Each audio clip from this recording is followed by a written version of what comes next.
मोक्ष मार्ग में चलने वाले या भगवत प्राप्ति के मार्ग में चलने वाले साधु जनों का, भक्तों का पहला पड़ाव होता है कि अपनी निष्ठा परिपक्व करे। पहला कदम मजबूती है कि अपनी निष्ठा परिपक्व करे। कोई तुम्हें साथ नहीं देगा, कोई तुम्हारा इस मार्ग में मित्र नहीं होगा। जिसको मित्र बनाओगे वो घसीट लेगा प्रपंच की तरफ। आपको अकेले चलना है। आज तक का पूरा खुद का अनुभव है, इस मार्ग में अकेले चलना है। इस मार्ग में हमको मरना है। जीवित मर जाए उलट आप में समा यह है दिलगिरी। हर समय कष्ट, 1 मिनट का कष्ट, हर समय का कष्ट, पूरे जीवन का कष्ट। मृत्यु जब तक नहीं होगी तब तक का कष्ट। लेकिन उस कष्ट से ना उदास, ना निराश, ना हताश, पूरे जीवन की बात है। जब साधक पहले पड़ाव में दृढ़ हो जाता है, पहला पड़ाव यही है, सुख की तरफ आकर्षित नहीं होना, दुख से हमें मुख नहीं मोड़ना, तब उसे साधकों को सत्संग मिलता है, शुद्ध संत संग। उस संत संग से शुभेच्छा जागृत होती है, मुझे भगवत प्राप्ति करनी है।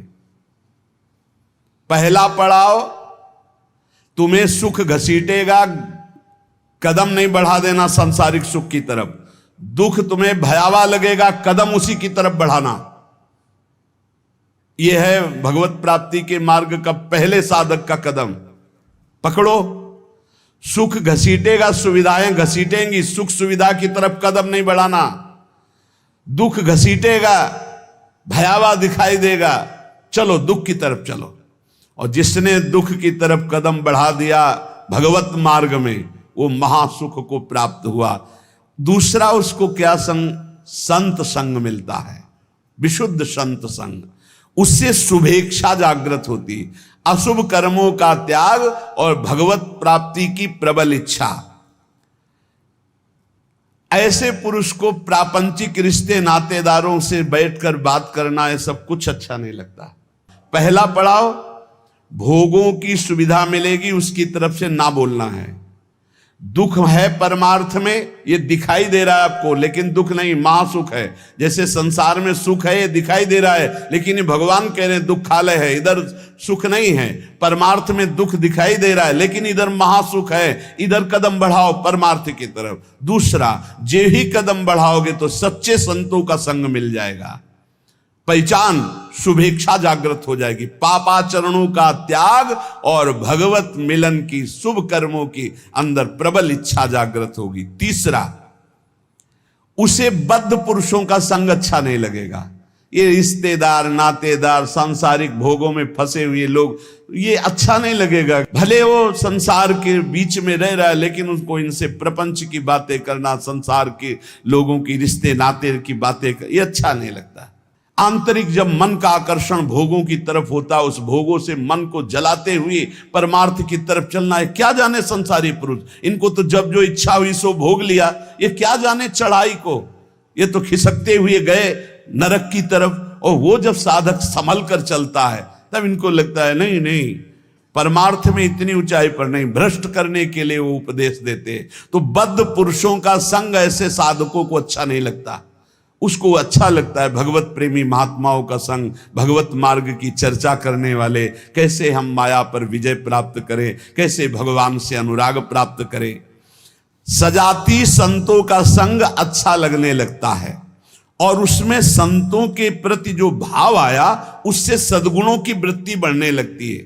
सद्गुण जो भगवान को प्रसन्न करे, सद्गुण जो भगवान की प्रीति प्रदान करे। प्रपंच से पूरा मन हट जाता है उस साधक का।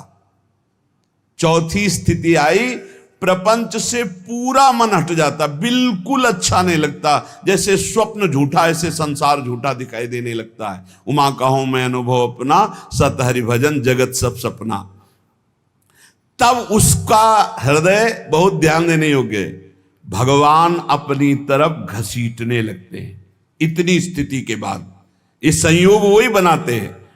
श्री तुकाराम जी कहते हैं, फिर चित्त ऐसा घसीटते हैं, देव वसे ज्याचे चित्तिम त्याची घड़ावी संगति, ऐसा चित्त घसीटा कि अब तड़पड़ाहट प्रकट हो गई, व्याकुलता प्रकट हो गई भगवत मिलन की चाह की।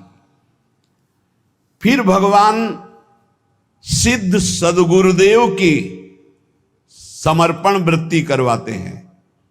इसके बाद, इतने के बाद सिद्ध सदगुरुदेव की समर्पण वृत्ति कराते हैं। और जहां सिद्ध सदगुरुदेव की समर्पण वृत्ति हुई, उसके आचार विचार चिंतन सब उसी कोटि होने लगे। महापुरुषों